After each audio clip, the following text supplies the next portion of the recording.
Hello friends, welcome to my channel. तो हम ना क्लास 12 की केमिस्ट्री सीख रहे थे, जिसमें हमने हमारा टॉपिक कंप्लीट किया था केमिकल काइनेटिक्स। उसके टेक्स्ट बुक के एक्सरसाइज के क्वेश्चंस हम डिस्कस कर रहे थे, जिसमें हमने सारे एमसीक्यूज क्वेश्चन नंबर 1 कंप्लीट किया था।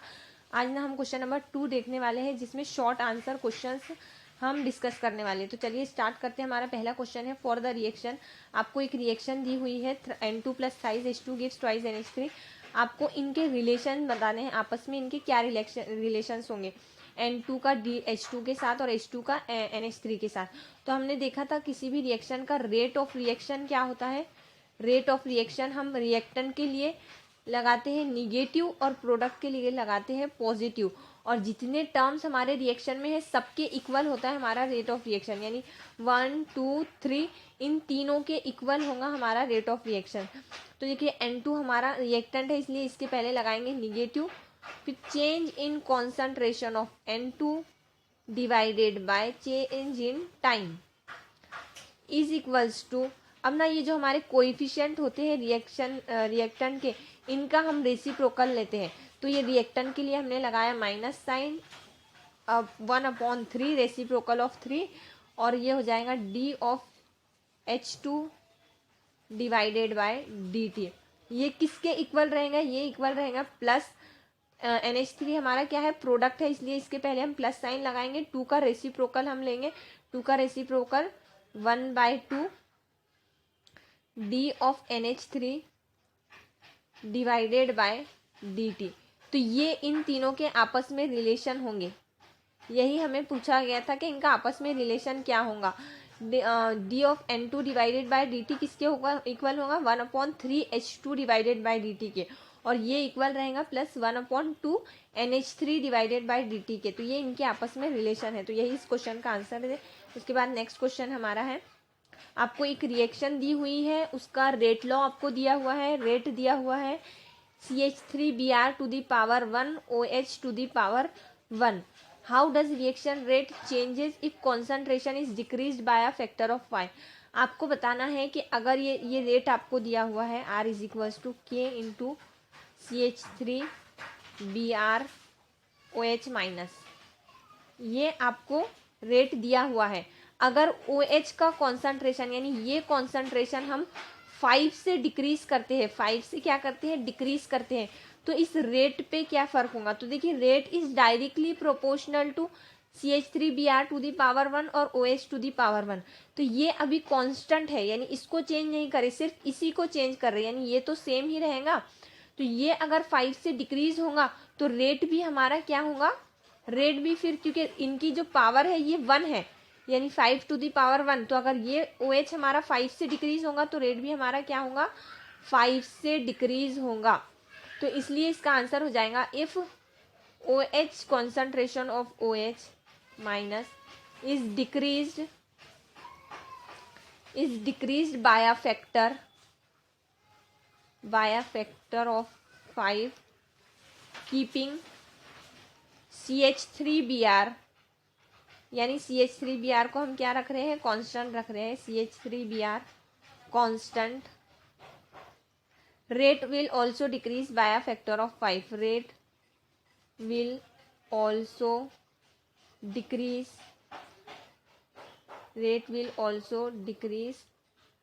Bye a factor of 5। तो ये इसका आंसर होगा, क्योंकि देखिए इनके पावर क्या है, रेट लॉ में हमें दिया हुआ है इनके दोनों के, CH3Br की भी पावर 1 है और OH की भी पावर 1 है।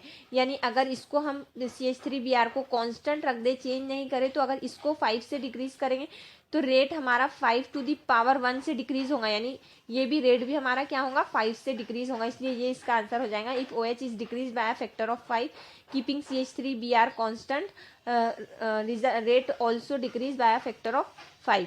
उसके बाद देखिए इसी में पूछा है what is change in rate of, second इसमें पूछा है what is change in rate if concentration of both reactant are double. अब आपको देखिए इसमें क्या बोला गया है कि दोनों रिएक्टेंट के कॉन्सेंट्रेशन डबल करने से रिएक्टेंट पे क्या इफेक्ट होगा, सॉरी रेट पे क्या इफेक्ट होगा।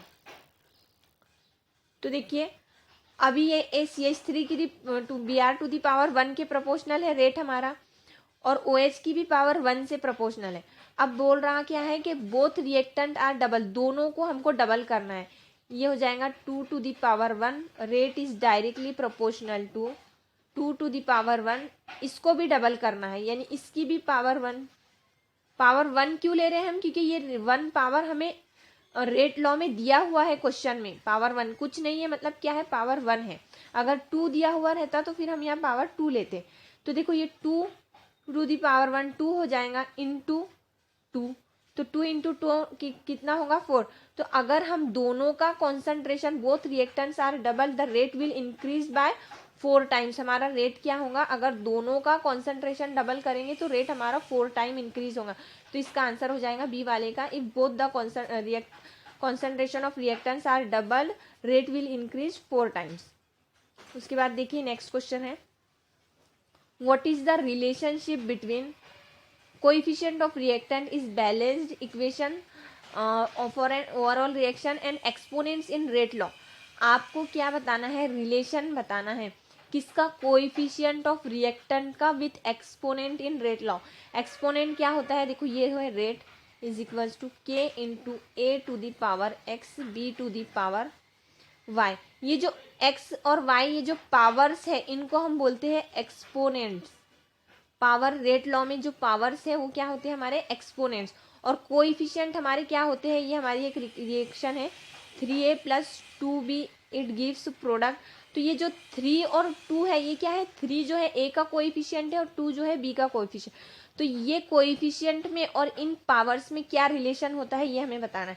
तो ये मैंने फर्स्ट लेक्चर में ही केमिकल काइनेटिक्स के डिटेल में एक्सप्लेन किया था कि जो कोएफिशिएंट ऑफ रिएक्टेंट होते हैं, यानी ये जो कोएफिशिएंट ऑफ रिएक्टेंट है हमारे, ये 3 और 2 ये जो कोएफिशिएंट है ये इनके पावर्स के एक्सपोनेंट के इक्वल भी हो सकते हैं और अनइक्वल भी हो सकते हैं। ये मैंने एक लाइन आपको इम्पोर्टेंट करके नोट करके लिखवा के दिया था कि coefficients of reactant may or may not be the same as the power of this reactants. तो आप इसका आंसर हो जाएगा coefficient of reactant, coefficient of reactant in a balanced chemical reaction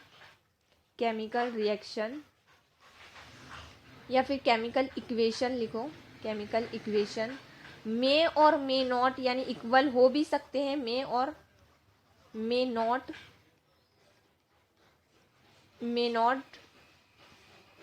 equal to the exponents in rate law.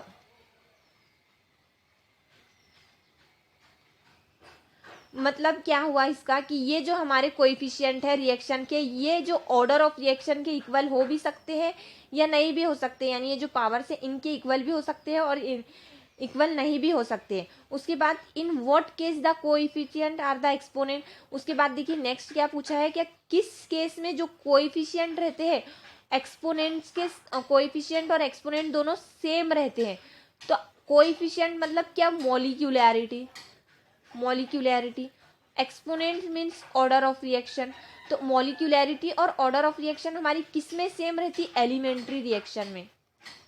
मैंने क्या बताया था कि एलिमेंट्री रिएक्शन के लिए ये जो कोएफिशिएंट रहते हैं रिएक्शन के, यही हमारे क्या रहते हैं, रेट लॉ में रिएक्टेंट के पावर्स रहते हैं। इसीलिए तो मॉलिक्यूलैरिटी और ऑर्डर ऑफ रिएक्शन हमारा सेम होता है। यानी अगर ऐसी रिएक्शन है 3a प्लस 2b, इसकी मॉलिक्यूलैरिटी क्या होंगी, 3 प्लस 2 इक्वल टू 5 मॉलिक्यूलैरिटी होंगी। और फिर a का पावर रेट लॉ में a का पावर क्या हो जाएगा, ये 3 और b का पावर हो जाएगा 2। तो 3 प्लस 2 ऑर्डर ऑफ रिएक्शन भी हमारा क्या होगा 5। ये किसके लिए होता है, ये सिर्फ एलिमेंट्री रिएक्शन के लिए। जो कोएफिशिएंट रहेंगे वही हमारे क्या रहेंगे, एक्सपोनेंट रहेंगे। लेकिन अगर हमारी एलिमेंट्री रिएक्शन नहीं है तो coefficient may or may not equal to the exponent in rate law. तो यही इस क्वेश्चन का आंसर है। उसके बाद देखो next question, why all collision between reactant molecule do not lead to the chemical reaction. अब आपको पता है, ये भी मैंने लास्ट क्लास में केमिकल काइनेटिक्स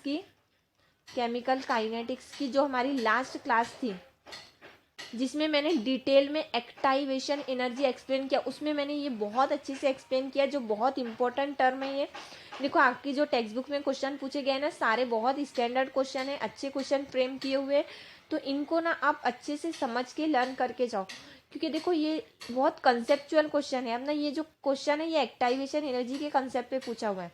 तो हमने देखा था कि हमारे जितने मॉलिक्यूल्स होंगे तो ये सब क्या होते हैं, ये मॉलिक्यूल्स, एक बीकर में एक मॉलिक्यूल है, एक रिएक्शन हो रही है, ये सब आपस में क्या करते हैं, कोलाइड करते हैं। तो इनका क्या होता है, कोलाइड करते हैं, इसलिए कोलिजन होते हैं। तो जितने नंबर ऑफ मॉलिक्यूल होंगे उतने क्या होंगे हमारे, उतने कोलिजन होंगे। लेकिन सक्सेसफुल कोलिजन क्या होते हैं, कोलिजन तो बहुत सारे होंगे लेकिन सक्सेसफुल कोलिजन वही होंगे जिनके पास में मिनिमम अमाउंट ऑफ एनर्जी रहेंगी equal to kinetic equal to activation energy. जिनके पास में एक्टाइवेशन एनर्जी के इक्वल या इससे ज़्यादा एनर्जी रहेंगी वही कोलिजन सक्सेसफुल होंगे और उन्हीं से फिर प्रोडक्ट बनेगा, यानी वही क्या करेंगे, केमिकल रिएक्शन को लीड करेंगे। तो जो मॉलिक्यूल की एनर्जी इतनी रहेंगी एक्टाइवेशन एनर्जी के, वही मॉलिक्यूल के कोलिजन सक्सेसफुल होंगे। और अगर सक्सेसफुल कोलिजन होंगे तो फिर वही मॉलिक्यूल यानी वही रिएक्टेंट मॉलिक्यूल क्या होंगे, प्रोडक्ट में कन्वर्ट होंगे। ये हमने एनर्जी डायग्राम देखा था, ये ऐसी कि ये है रिएक्टेंट, पहले रिएक्टेंट को कहाँ तक एनर्जी ये होती है, यहाँ तक क्या होती है हमारी, ये होती है एक्टाइवेशन। कम से कम इतनी एनर्जी उसके पास जब रहेंगी तभी वो कोलिजन क्या होंगे, सक्सेसफुल कोलिजन होंगे और उसी के बाद वो क्या होंगे, प्रोडक्ट में कन्वर्ट होंगे। तो ये यहाँ से यहाँ तक क्या होती है हमारी, ये होती है हमारी एक्टाइवेशन एनर्जी। तो इसका आंसर हो जाएगा because the colliding molecule need to possess minimum amount of energy which is equal to और ग्रेटर देन एक्टाइवेशन एनर्जी और प्रॉपर ओरिएंटेशन। जो हमारे सारे कोलिजन रहेंगे वह all collision between reactant and molecule do not lead to chemical reaction. सारे जो collision होते हैं हमारे वो जो है तो सारे के सारे केमिकल रिएक्शन क्यों नहीं देते हैं, तो क्यों नहीं देते, क्योंकि उनके पास में एक्टाइवेशन एनर्जी नहीं रहती उतनी। बिकॉज द कोलिजन मॉलिक्यूल्स, इसका आंसर हो जाएगा because the colliding molecule need to possess, उनके पास में क्या चाहिए, minimum amount of activation energy चाहिए which equal to minimum amount of energy equal to और ग्रेटर देन एक्टाइवेशन एनर्जी। और एक पॉइंट के उनके पास प्रॉपर ओरिएंटेशन भी होना चाहिए, प्रॉपर ओरिएंटेशन भी होना चाहिए, तभी वो क्या करेंगे, केमिकल रिएक्शन, तभी वो रिएक्टेंट प्रोडक्ट में कन्वर्ट होंगे और केमिकल रिएक्शन को प्रोसीड करेंगे, अदरवाइज हमारी केमिकल रिएक्शन नहीं होगी। उसके बाद देखो नेक्स्ट क्वेश्चन है, what is activation energy of reaction. तो ये भी मैंने एक्टाइवेशन एनर्जी की डेफिनेशन आपको लिखा के दिया था। क्या होती है activation energy, activation energy is the minimum amount of energy, minimum amount of energy that is to be added, that is to be added to the energy of reactant molecule, to the energy of reactant molecule to get their energy equal to threshold energy, equal to threshold energy. फिर ये इसमें एक diagram आप बना लेना इस तरह से कि यानी ये यहाँ से अभी रिएक्टेंट की एनर्जी कितनी है, इतनी है, इसको पहले यहाँ तक यहाँ होती है एक्टाइवेशन एनर्जी। तो एक्टाइवेशन एनर्जी मतलब कि यहाँ तक की इसको ये होती है थ्रेशोल्ड एनर्जी। तो ये यहाँ से यहाँ तक एनर्जी, सपोज ये 2 जूल है और ये हमारी 5 जूल है। तो यहाँ अभी 2 जूल है, पहले उसको 5 जूल तक एनर्जी चाहिए तभी वो प्रोडक्ट में कन्वर्ट होगा। तो एक्टाइवेशन एनर्जी हमारी क्या हो गई, minimum amount of energy that is to be added to the energy of reactant. यानी यहाँ से यहाँ तक इतनी एनर्जी हमें क्या करना होगा, ऐड करना होगा, एडेड टू द एनर्जी, इस एनर्जी में हमें ऐड करना होगा, तब जाके हमारी एनर्जी इक्वल होंगी किसके, इस थ्रेशोल्ड फ्रीक्वेंसी के, थ्रेशोल्ड एनर्जी के इक्वल होंगी, यानी एक्टाइवेशन एनर्जी के इक्वल हो जाएंगे हम। तो तब वही रिएक्टेंट क्या होंगे, प्रोडक्ट में कन्वर्ट होंगे। तो ये यहाँ से अब ये प्रोडक्ट में कन्वर्ट, डायरेक्ट यहाँ से यहाँ प्रोडक्ट में कन्वर्ट नहीं हो सकते, पहले यहाँ से यहाँ तक इसको ये पोटेंशियल बैरियर क्रॉस करना होगा। पोटेंशियल बैरियर काय का, एक्टाइवेशन एनर्जी का, यानी यहाँ से यहाँ तक पहले एनर्जी गेन करना होगा, तो उसको हम बोलते हैं एक्टाइवेशन एनर्जी। ये जितनी ज़्यादा होती है उतनी रिएक्शन हमारी क्या होती है, स्लो होती है। उसके बाद देखो, what are the unit for rate constant of zero order and second order reaction if time is expressed in second and concentration of reactant in mole per litre. तो हमें पता है रेट कांस्टेंट का यूनिट क्या होता है, concentration to the power 1 minus n second inverse. ये हमारी क्या होती है, ट्रिक होती है किसी भी ऑर्डर ऑफ रिएक्शन का रेट कांस्टेंट कैलकुलेट करने के लिए। तो जीरो ऑर्डर रिएक्शन के लिए n क्या है, यहाँ पे n है ऑर्डर ऑफ रिएक्शन, n है हमारा order of reaction, any order of reaction, zero first third, zero order के लिए यहाँ पे लिखो जीरो वैल्यू। तो ये क्या हो जाएगा, concentration to the power 1 minus zero means 1 second inverse. Concentration की पावर 1, कॉन्सेंट्रेशन काय में एक्सप्रेस किया हुआ है, मोल पर लीटर में। तो मैं यहाँ पर लिखती हूँ कॉन्सेंट्रेशन की जगह मोल per litre, mole per litre to the power 1 second inverse, यानी ये मोल की पावर 1 और लीटर की पावर क्या आ जाएंगे, -1, लीटर पावर 1 -1 सेकेंड इनवर्स। तो ये हमारा किसका हो गया, rate constant for zero order reaction, K0 ये हमारा आ गया। उसके बाद में rate constant second order reaction के लिए पूछा है, तो यहाँ पे लिखती हूँ मैं n की जगह, ये 1 माइनस n है ना, 1 - 2 हो जाएगा, 1 - 2 क्या हो जाएगा, -1। तो K2 हमारा क्या होगा, concentration to the power -1 second inverse. Concentration किस में एक्सप्रेस किया है, मोल्स पर लीटर में। तो यहाँ मैंने पुट किया mole litre inverse to the power -1 second inverse. अब देखो ये मोल की पावर क्या हो जाएंगी, मोल ये ब्रैकेट की पावर -1 है, तो मोल की पावर क्या हो जाएंगी, -1, और ये माइनस माइनस क्या हो जाएंगे, प्लस हो जाएंगे, लीटर +1 हो जाएगा सेकेंड इनवर्स। ये किसका यूनिट आ जाएगा, ये आ जाएगा हमारा K2 का यूनिट। और ये यूनिट्स हमें सारे अच्छे से लर्न होने चाहिए, मैंने आपको सारे लर्न करवा के दिए थे कि K0 ये होता है, K1 क्या होता है, K1 होता है ओनली सेकेंड इनवर्स जिसमें कॉन्सेंट्रेशन आता ही नहीं है। 1 - 1 कॉन्सेंट्रेशन 1 - n मतलब 1 - 1 क्या हो जाता है, 0 हो जाता है, इसलिए सेकेंड इनवर्स K1 के लिए रहता, और K2 का हमारा यूनिट है ये वाला, ये वाला।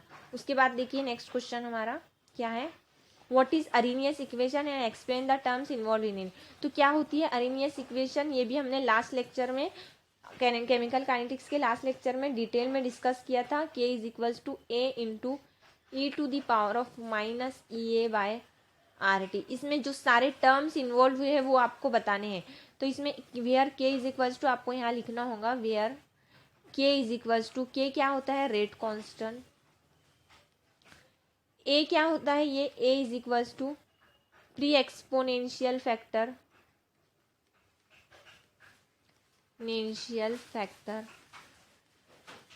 EA क्या होती है, EA होती है हमारी एक्टाइवेशन एनर्जी,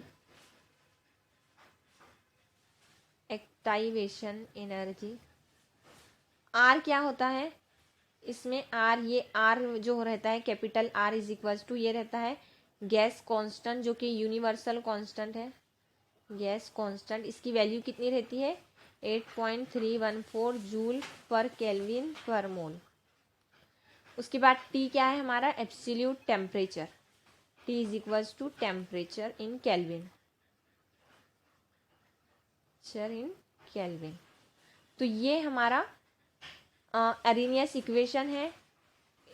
अरेनियस इक्वेशन हेडिंग डाल के आपको ये इक्वेशन लिखनी होंगी, उसमें जो सारे टर्म्स इन्वॉल्व हुए हैं उनको आपको एक्सप्लेन करना होगा, यानी A = ये सब लिखना होगा, कौन सा टर्म किसके इक्वल है।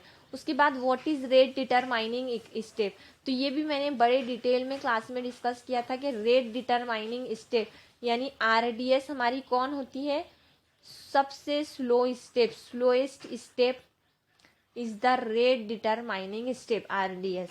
उसके बाद देखो नेक्स्ट क्वेश्चन है, right the relationship between the rate constant and half life of first order and zero order reaction. Rate constant के बीच में और टी हाफ के बीच में रिलेशन बताना है। तो फर्स्ट ऑर्डर रिएक्शन के लिए क्या होता है, K1 equals to 0.693 upon T half, ये होता है फर्स्ट ऑर्डर रिएक्शन के लिए। और टी हाफ हमारा K0 हमारा क्या होता है, K0 हमारा होता है A0 minus AT upon T. कैसे याद किया था हमने, 0 पहले, तो हमें बताना है टी हाफ बताना है, टी नहीं बताना है। तो अगर मैं इसको टी को टी हाफ करूंगी यानी 50% रिएक्शन हमारी कंप्लीट, तो ये AT हमारा हो जाएगा A0 डिवाइडेड बाय 2। A0 में से A0 डिवाइड माइनस करेंगे तो क्या बचेंगे हमारे पास में, A0 डिवाइडेड बाय 2। तो ये हो जाएगा A0 डिवाइडेड बाय 2। A0 में से 1A0 में से हाफ A0 हमको माइनस करना है। AT की जगह हमने क्या लिखा, हाफ A0। तो A0 में से हाफ A0 माइनस करना है तो क्या बचेगा, हाफ A0। तो ये टी हाफ, तो फिर टी हाफ क्या हो जाएगा, T half is equals to A0 upon 2K0। तो ये होता है रिलेशन ऑफ टी हाफ और K0 का, और ये रिलेशन किसका है, ये K1 और टी हाफ का रिलेशन है। तो ये दोनों भी रिलेशन आपको लिखने होंगे आंसर में। उसके बाद देखिए next question, how do half lives of first order and zero order reaction change with initial concentration of reactor.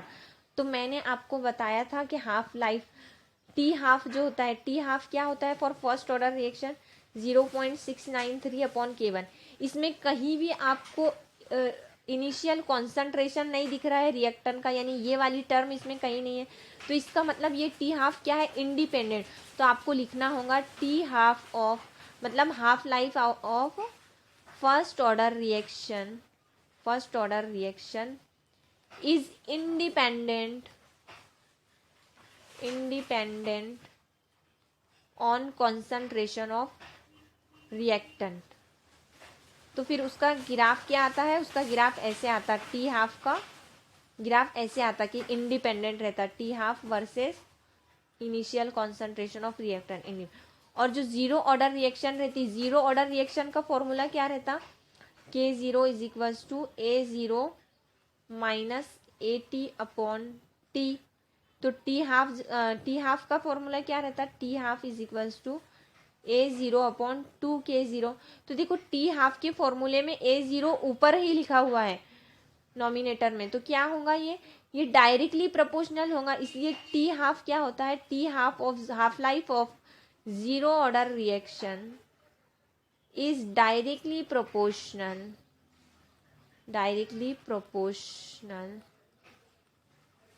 To concentration of reactant.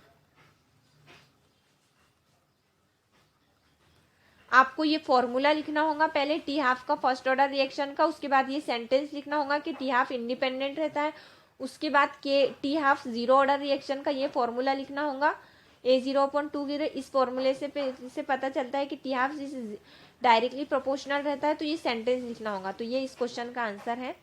तो सारे शॉर्ट आंसर क्वेश्चन हमने डिस्कस कर लिया। अब लॉन्ग आंसर क्वेश्चन हम नेक्स्ट क्लास में discuss करेंगे। Thank you.